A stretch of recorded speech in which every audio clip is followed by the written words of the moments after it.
বলে কেন, আমি মরে গেলে আমার শ্রাদ্ধ আদি এইগুলো করবে তো? বলে করে কি, হ্যাঁ কত তো করেই না, হ্যাঁ কোনো মতো করিলে ঝামেলা মিটিয়ে দিল। কিন্তু ভগবান করবে, ভগবান করে দেবে আপনার। আপনি ভগবানকে যদি পুত্ররূপে ভজন সাধন করতে, যদিও আমার শাস্ত্রে আছে এগুলো, পুত্ররূপে ভজন সাধন করতে পারেন, সেই রকম আপনার পেটের যে সন্তান পুত্র, ততোধিক যদি সেইভাবে তাকে সেবা করতে পারেন, তিনি আপনারটা করে দেবেন। এ তো শাস্ত্র তো দেখা যায়,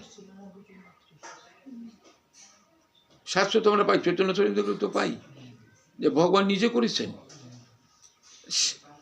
ইয়ে করলে কথা বলেন ঠাকুর বলিতে সে করলাম না, ভগবান তার সমাধি তৈরি করে দিলেন, তার বৈষ্ণব সেবার জন্য নিজে ভিক্ষাও করলেন। আর তো মহাপ্রভু পার্শ্বদ দিয়ে তো এগুলো সব দেখিয়ে গিয়েছেন। গোবিন্দ ঘোষের কাহিনী দেখেন, গোবিন্দ ঘোষ লীলার জগৎ দেখেন, এখনো সে তার জিনিসগুলো আছে। এবার আপনি কি গেছিলেন নাকি? যার নাই কোথায়, এত সুন্দর বিগ্রহ। হ্যাঁ, পীযুষ কি গেছো অগ্রদ্বীপে? যদি কোনো দিন যাও নবদ্বীপে, নবদ্বীপ কতটা স্টেশন পর, অগ্রদ্বীপ, হ্যাঁ অগ্রদ্বীপ কয়েকটা স্টেশন, হ্যাঁ কাটোয়ার পথে, আরো কাটোয়া অনেক দূর, আরো দেখেন এই গোবিন্দ ঘোষ, এটা বলে আমি শেষ করে দেবো। ভোগ বোধহয় দিচ্ছে, একটু অপেক্ষা করে। আরে এই শীতের বেলা তো খেতে খেতে 3টাও হয়ে যায়, 3টা সাড়ে 3টা 4টা বাজে অনেক সময়। হ্যাঁ, এই এই এই ভগবানের লীলাটা দেখুন, চক্রধারী কীভাবে চক্র ঘুরায়। গোবিন্দ ছিল শ্রীমন মহাপ্রভু পার্শ্বদ, কীর্তন করতে করতে অগ্রদ্বীপে আসছেন, অগ্রদ্বীপে চলে আসছেন। তো মহাপ্রভুর লীলা করবেন, লীলা করবেন। সে ব্যাপার ভিক্ষা করার পর গোবিন্দর কাছে বলছে, গোবিন্দ তুমি মুখ শুদ্ধি দাও। তা গোবিন্দ মুখ শুদ্ধি হতো কি আনবার জন্য কিছু, হ্যাঁ অনেক সময় নিয়েছে। তো গোবিন্দ ঘোষ ভাবলো, মহাপ্রভু পার্শ্বদ কিন্তু আস, যে কালকে তো আবার প্রভু ভিক্ষার পর চাবে, তা কালকে টাচগাছটা নিয়ে যাই সাথে করে। হ্যাঁ, সঞ্চয় বৃত্তি নিষেধ, কিন্তু বই গৃহস্থের সঞ্চয় নিষেধ করেনি, সঞ্চয় করতে বলছে। আত্মীয় স্বজন বন্ধু বান্ধব দুঃখী কাঙ্গালের সেবার জন্য সঞ্চয় করতে বলছে মহাপ্রভু, বুঝছেন একেবারে। এই তো দেখা যায় পরের দিন তাড়াতাড়ি বের করে দিয়েছে।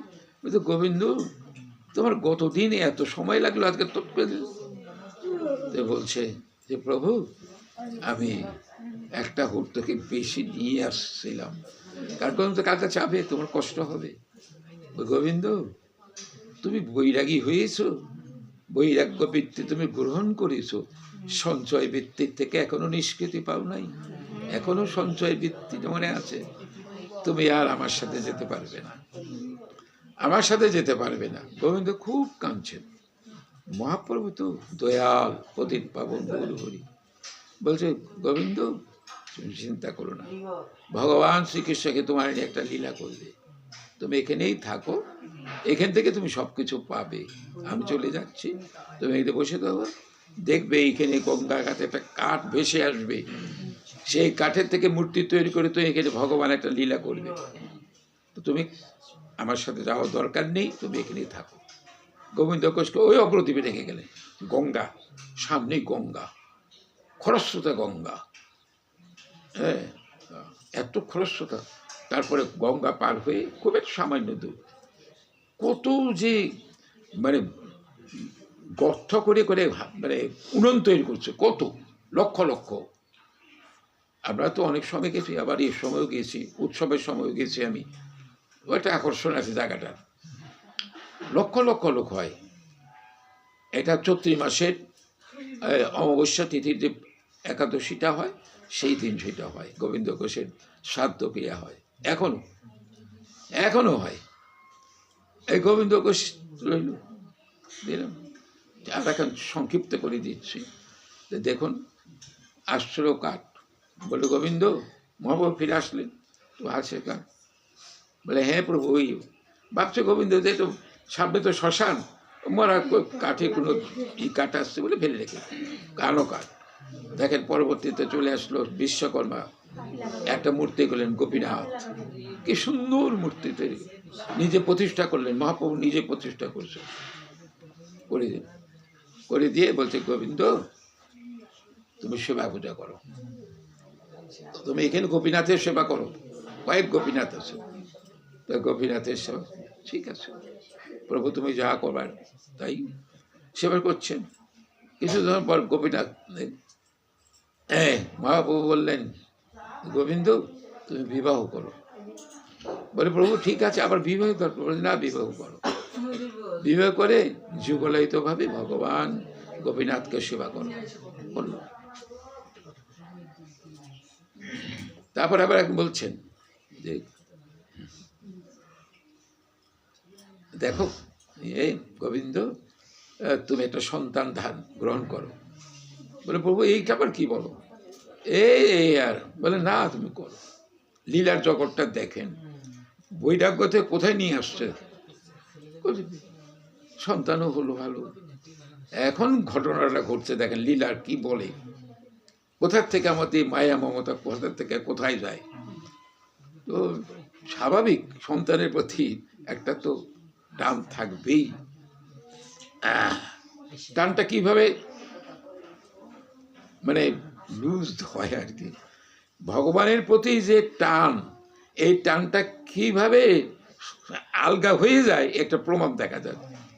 এখন নিজের সন্তানের প্রতি একটি রান্না করে ভোগ দেয়, গোপীনাথের ভোগটা দেয় ছেলেকে, ছেলের ভোগ দেয় গোপীনাথকে, ঠিক রাখতে পারে না।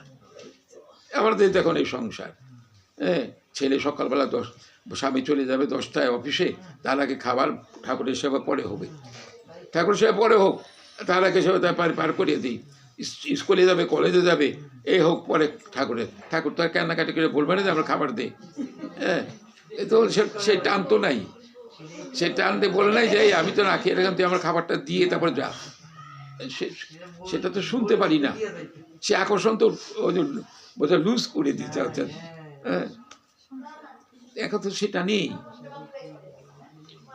তারপর একদিন কিছুদিন পর ছেলেটাকে ভগবান নিয়ে গেলেন, না ভুল বললাম, স্ত্রীকে নিয়ে গেলেন, স্ত্রীকে নিয়ে গেলেন। গোবিন্দ ঘোষ বলছে আরে তুমি বিয়ে করলে এ করলে, আবার আমি এখন কি করবো, এই ছেলেকে কে পড়তে, যাই হোক কষ্টে সৃষ্টে মানুষ করছে, শেষে ঠিক রাখতে পারে না, ছেলেটা গোপীনাথকে দেয়, গোপীনাথটা ছেলে দেয়। তো ভগবান ভাবলো হায় রে, নিজের সন্তান পেয়ে আমাকেই ভুলে আমারটাই যা, দাঁড়াও, ছেলেটাও নিয়ে গেল, সব দিয়ে সব নিয়ে গেলেন।